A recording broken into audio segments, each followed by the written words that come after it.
ស្ពានអូតាគីបើអ្នកដឹងរឿងខ្ញុំ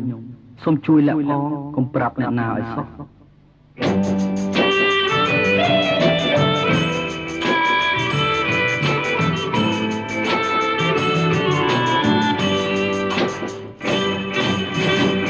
សម្រងទាំងខ្មៅលើដំបៅចាស់នឹកឡើងសែនខ្មៅស្ពានអូតាគី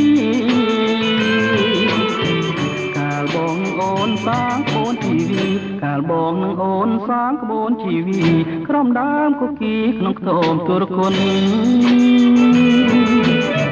អូនតាមម្ដាយទៅមង្គលបុរីគ្មានផ្ញើសំដីឲ្យបងមួយម៉ាត់បងជាកម្មកររថភ្លើងកំសត់បងជាកម្មកររថភ្លើងកំសត់លួចផ្ញើសម្បត្តិតាមអ្នករត់ពន្ធស្រាប់តែអូនមានថ្មីហើយ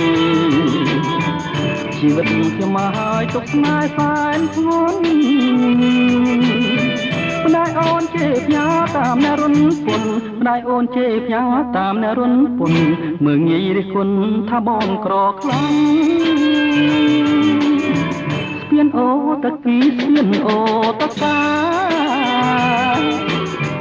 អូពពៀលខានឹងស្រែបារាំង